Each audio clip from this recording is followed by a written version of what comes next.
ఏముంది? మీ విలువలు మీరు కాపాడుకోండి, ప్రజాస్వామ్యాన్ని కాపాడండి. పత్రికలు ఎందుకు కొంటున్నారు? 5 రూపాయలు 10 రూపాయలు వాడు తినేదానికి లేకపోయినా కూడా మనం సమాజం ఏం జరుగుతా ఉంది, సమాజంలో ఏం జరుగుతుంది అని చెప్పి 5 రూపాయలు 10 రూపాయలు ఇచ్చి పత్రిక ఎందుకు చూస్తున్నాడు? వాడు పనిలేక చూస్తున్నాడా? వాస్తవాలు రాయండి. జగన్మోహన్ రెడ్డి తప్పు చేసి జగన్మోహన్ రెడ్డి తప్పు చేశాను రాయండి, చంద్రబాబు నాయుడు తప్పు చేసి చంద్రబాబు నాయుడు తప్పు చేశాను రాయండి. బయట వాళ్ళు అయితే చదువుతున్నారు,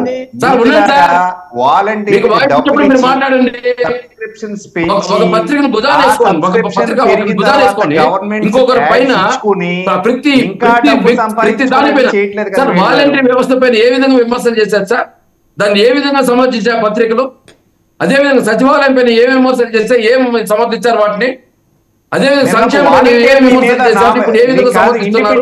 నామినేషన్ వేశారు తెలుసండి మీకు, వైసీపీ అంటే నచ్చక. సార్ కాసేపు ఆగుతారా? మీ విలువను మీరు కాపాడండి. మీరు చంద్రబాబు నాయుడు ప్రధానేశ్వర రావద్దండి. మీ మోడీని సిగ్గు లేకుండా తింటే మీరు పచ్చి పచ్చిగా మీరు సిగ్గు లేకుండా తోక ఊపుకుంటా పోతున్నారు వాళ్ళ వెనకాల. కాదు ఇదేంటో తెలుసా? మోడీకి విలువ లేనివాడు, ఆర్థిక నేరస్తుడు, దేశంలో దుర్మార్గుడు, ఇలాంటి వ్యక్తి ఓటేసే క్రిస్టియన్స్ కి మైనారిటీలకి ఓట్లు రద్దు చేస్తాడు. ఇవన్నీ మీకు లేవా? మీ ఒంటికి ఎక్కవా? మీరు ఉప్పు కారం సన్నదడం లేదా? ఏం మాట్లాడుతున్నారు? మిమ్మల్ని మాట్లాడుతున్నారు, చంద్రబాబు మాట్లాడుతున్నారు, మీరు కాసేపు గమనండి. ఈ రోజు పత్రికలు ఏం చేస్తున్నాయంటే జగన్మోహన్ రెడ్డి అంటే విషయం చెప్పే ప్రయత్నం చేస్తున్నాయి. జగన్మోహన్ రెడ్డి గారు ముఖ్యమంత్రిగా జగన్మోహన్ రెడ్డి గారు ఏదైనా తప్పు చేసి తప్పు చేశారు రాయండి, ఇది కరెక్ట్ చేశారు రాయండి. మీరు అనుకూలంగా ఒక పార్టీకి రాస్తే ఖచ్చితంగా మేము సోషల్ మీడియాను అడ్డం పెట్టుకుని మేము కూడా మాట్లాడతాం. టీవీ ఛానల్ రాకపోవచ్చు. వాసుదేవ్ గారు చెప్పండి. కాదండి, ఇప్పుడు ఈ పాల సీసా ఇచ్చి అవినాష్ రెడ్డికి పాలు పట్టించి మీకంటే సిగ్గుమానం లేదు సార్.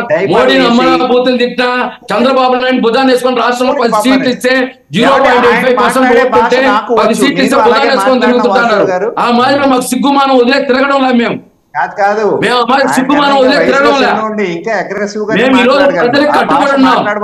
రాష్ట్ర ప్రజలకు సంక్షేమాన్ని ఇవ్వాలి, అభివృద్ధి ఇవ్వాలి, వాడికి అండగా ఉండాలనే ప్రయత్నం జగన్మోహన్ రెడ్డి చేస్తున్నాడు. మీలాగా రాజకీయాలు చేయాల 10 సీట్ల కోసం చంద్రబాబు నాయుడు బుధ వేసుకొని తిరగల మేము. రాజకీయ నాయకులు సిగ్గు ఇవన్నీ రైట్ అండి. మనతో పాటు డాక్టర్ ఏఎస్ రావు గారు, రజనీ గారు మళ్ళీ మీ దగ్గరకు వస్తారు. డాక్టర్ ఏఎస్ రావు గారు జాయిన్ అయ్యారు, తెలుగుదేశం అధికార ప్రతినిధి, వారి దగ్గరికి వెళ్ళాను. నమస్తే డాక్టర్ గారు. సో నిన్న ముఖ్యమంత్రి గారు పులివెందుల్లో చేసిన ప్రసంగం, పులివెందులో ఒక బ్రాండ్, కడప అంటే కల్చర్, ఇప్పటి వరకు మీతో సహా మీడియా సెక్షన్ ఆఫ్ మీడియా ఆయన మీద చేస్తూ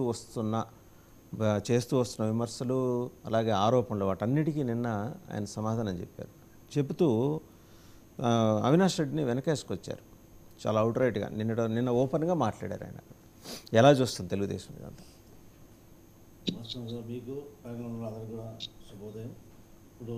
నిన్న పులివెందులలో జగన్మోహన్ రెడ్డి ఏం చెప్పారంటే, నా మీద అవినాష్ రెడ్డి పైన అనేకమైన ఆరోపణలు చేస్తున్నారు, అవినాష్ రెడ్డికి ఏ విధంగా సంబంధం లేదు, హత్య చేసింది ఎవరో మాకు తెలుసు, వాళ్ళు యథేచ్ఛగా బయట తిరుగుతారంటే ఒక్కటే విషయం గుర్తుపెట్టుకోవాలి, హత్య చేసింది ఎవరో నీకు తెలిసినప్పుడు 5 సంవత్సరాలు అధికారంలో ఉన్నప్పుడు హత్య చేసిన వాళ్ళు బయట తిరుగుతుంటే సిగ్గు శరం లేదా? మరి అధికారంలో ఎవరున్నారు? అధికారంలో మీరున్న తర్వాత పోలీసులు మొత్తం వ్యవస్థ మీ చేతున్న తర్వాత ఎవరున్నప్పుడు మీకు తెలిసినప్పుడు ఎందుకు వాళ్ళని అరెస్ట్ చేయలేకపోయారు? ఎందుకు వాళ్ళని అరెస్ట్ చేయరు? అంటే రాష్ట్రంలో ఏం జరుగుతున్నది, రాష్ట్రంలో లా అండ్ ఆర్డర్ కుదరలేకపోయింది చెప్పేసి ముఖ్యమంత్రి గారు స్వయంగా చెప్తున్నారు కదా. చంద్రబాబు నాయుడు గారి పైన సిఐడిని అడ్డం పెట్టుకొని ఇష్టమైన కేసులు పెట్టుకొని సాక్ష్యాధారాలు లేకుండా 53 రోజులు లోపల పెట్టినారు కదా. అదే దమ్ము ధైర్యం మీకు బాబాయ్, సొంత బాబాయిని అర్థమార్చిన వాళ్ళు బయట ఉన్నారు, మాకు తెలుసు అని యథేచ్ఛగా చెప్తున్న వాళ్ళని తీసుకొని లోపల వేయచ్చు కదా. అది కాకుండా ఇద్దరు మీ కుటుంబ సభ్యులే ఒకరు బయట లోపల పట్టుకొని వీళ్ళు ఒకరి మీద ఒకరు ఆరోపణలు వేసుకుంటా ప్రజలను పిచ్చోళ్ళని చేస్తున్నారు కదా. దీనికి సంబంధం ఏంది? వైఎస్ వివేకానంద రెడ్డి హత్యకు చంద్రబాబు నాయుడుకు సంబంధం ఏంది? మాకేం సంబంధం? తెలుగుదేశం పార్టీకి ఏం సంబంధం? ఈరోజు తీసుకొస్తారు వైఎస్ వివేకానంద రెడ్డి 2వ భార్య ఉన్నది, ఒక కుమారు ఉన్నాడు, మాకు తెలియదంటే మొత్తం దేశమంతా ప్రపంచమంతా తెలుసు, మీకు తెలియకపోవడం ఏంటండి? ఇంత పచ్చబద్దాల మాట ఇది కల్చరా? ఇది పులివెందుల కల్చరా? ఇది పులివెందుల పౌరుషమా? ఏం మాట్లాడుతున్నారు అసలు? ఏంది కల్చర్? పులివెందుల కల్చర్ ఏ విధంగా చూపించారు? పులివెందుల పరువు తీస్తున్నారు. మీలాంటి నాయకులు అక్కడ నుంచి ఎన్నికై ప్రజాప్రతినిధిగా ఎన్నికై చట్టసభలకు రావడం పులివెందుల